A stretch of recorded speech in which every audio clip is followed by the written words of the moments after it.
भैया light of कर दीजिए।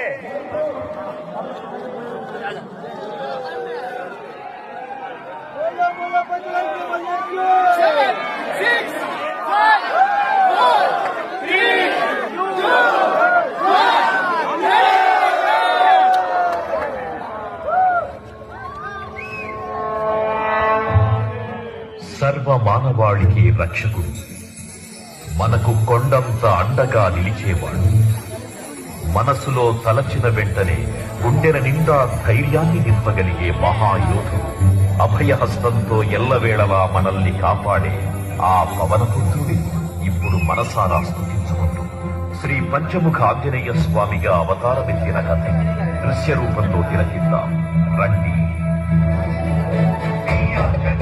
ప్రసన్నాంజనేయం ప్రభాతం